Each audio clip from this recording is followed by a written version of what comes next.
Hey guys, and welcome back to Chapter 18 of Caraval. Night 2 of Caraval. Scarlet didn't notice the roses at first. White with ruby red tips, like the blossoms speckling her room's papered walls.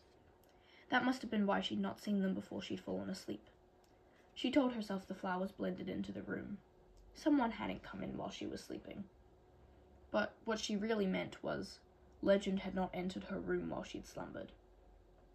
Though his early notes had felt like tiny treasures, something about this latest gift resembled a warning. She wasn't certain the flowers were from legend.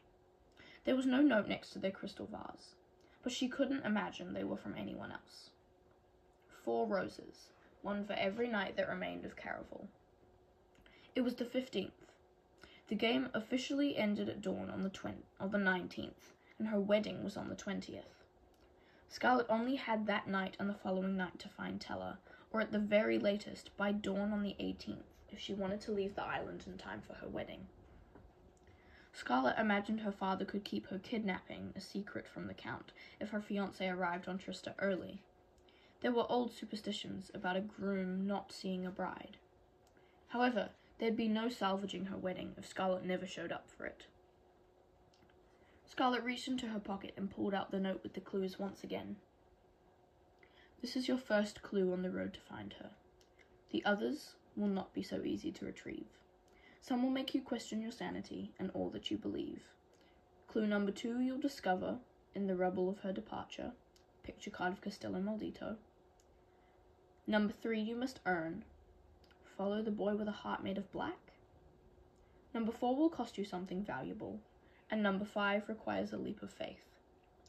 Most of you will fail, but one will surely succeed.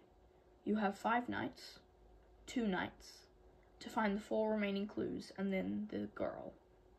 And Legend's wish will be yours. Scarlet no longer believed that Julian was the 3rd clue, the boy with a heart made of black. But she couldn't dismiss the feeling he was keeping things from her.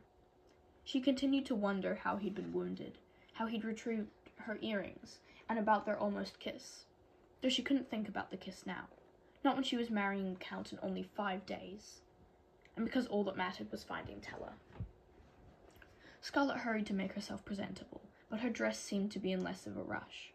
It took its time, shifting into a lovely cream and pink creation, with a milky white bodice covered in delicate black dots and lined with pink lace, a bustle made of stylish matching bows, and a smart-looking shirt of brushed pink silk.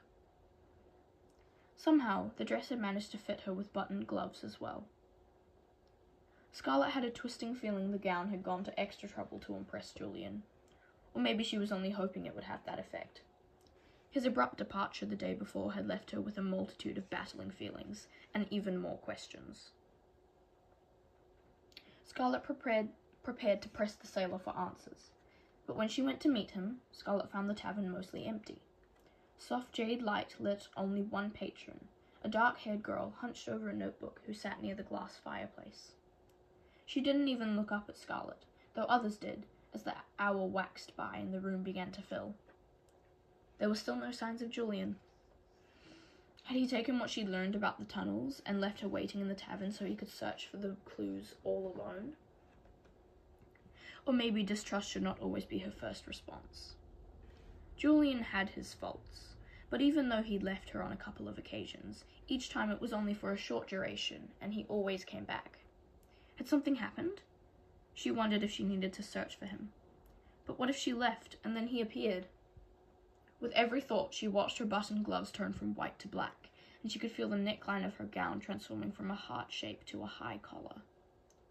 Thankfully, it wasn't turning sheer, but the silk was shifting into uncomfortable crepe, and she could see the tiny black dots on her bodice growing larger, spreading like stains all over her gown, reflecting her worries.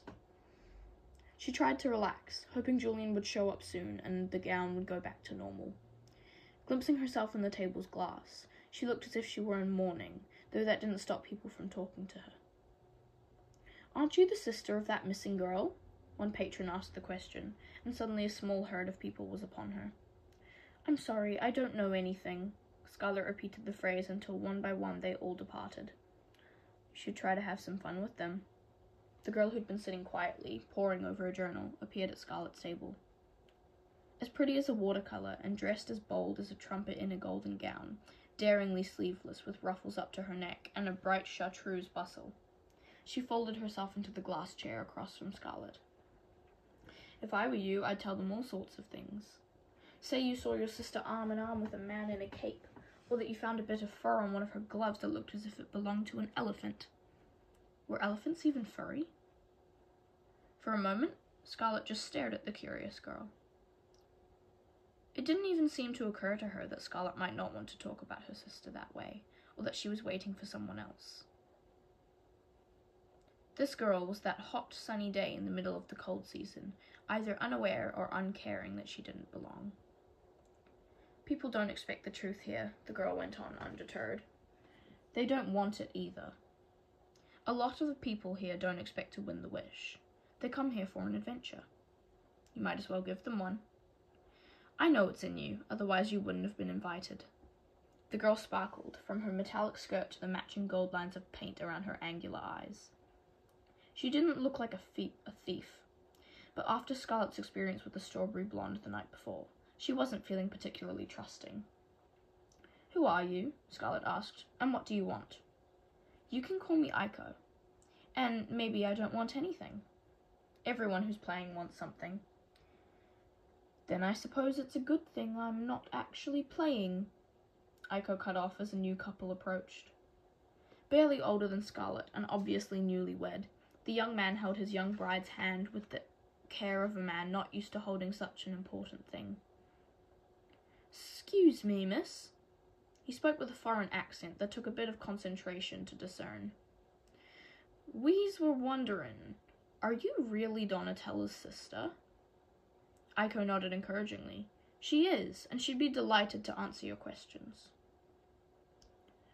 The couple brightened. "Oh, thank you, miss. Yesternight, when we made it to our room, everything was picked clean. We's were just hoping for some bit of a clue." The mention of Tella's scavenged room set something ablaze inside of Scarlet, yet the couple looked so sincere. They didn't seem to be mercenaries who would sell things to the highest bidder. Their threadbare clothes were in worse shape than Scarlet's blackened dress, yet their clasped hands and hopeful expressions reminded her of what the game was meant to be, or what she thought it was meant to be. Joy, magic, wonder. "I wish I could tell you where my sister was, but I haven't seen her since Scarlet hesitated as their faces fell, and she remembered how Eeek had said people at Caraval didn't expect or want the truth. They come here for an adventure. You might as well give them one. Actually, my sister asked me to meet her near a fountain with a mermaid." The lie sounded ridiculous to Scarlet's ears, but the couple lapped it up like a bowl of sweetened cream, their faces lighting up at the prospect of a clue.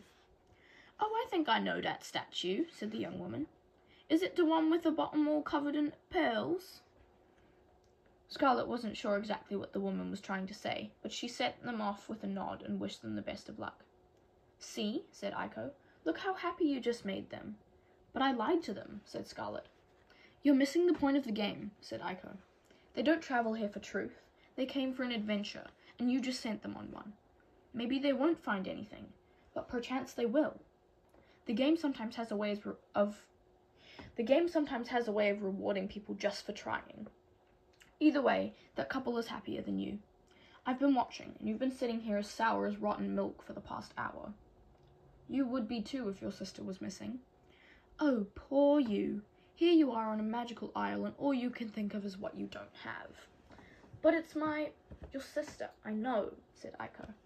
"I also know you'll find her at the end when all of this is over, and you'll wish you'd not spent your evening sitting in the stinking tavern feeling sorry for yourself." It was the exact sort of thing Tella would have said. A masochistic part of Scarlet felt she owed her sister some sort of tithe made of misery, but maybe it was the opposite. Knowing Tella, she would have been more disappointed in Scarlet for not enjoying Legend's Isle. "I'm not going to sit here all night," Scarlet said. "I'm waiting for someone." "Is that someone late, or are you just very early?" Eeek raised two painted brows. "I hate to inform you of this, but I don't think whoever it is you're waiting for is going to be showing up. Scarlett's eyes darted up to the door for the 100th time that evening, still hoping to see Julian walking through. If she'd been so sure he would come. She had been so sure he would come, but if there was a respectable time to wait for someone, she'd surpassed it. Scarlett pushed up from her chair. Does this mean you've decided not to sit around anymore? Eiko rose elegantly from her own seat, clutching her notebook close, as the back door to the tavern swung open once more. A pair of giggling young women stepped in, followed by the last person Scarlett wanted to see. He stormed inside like a foul wind made of messy black clothes and mud-caked boots, more disheveled than he'd been the last time she'd seen him. Dante's dark pants were rumpled, as if he'd slept in them, and his tailcoat was gone. Scarlett remembered how Julian had said Dante wanted Legend's Wish to fix something that had happened during the earlier Caraval. But right now, Dante looked more desperate than ever to win it. Scarlett prayed his eyes wouldn't pass over her. After their last encounter, she wasn't ready for another confrontation with him. Waiting for Julian had already sliced her nerves to ribbons and turned her dress black, but even as Scarlett hoped Dante wouldn't notice her, her eyes continued to fall on him, on the sleeves he'd bunched up around his forearms, and the tattoos they exposed. Specifically, a black tattoo shaped like a heart.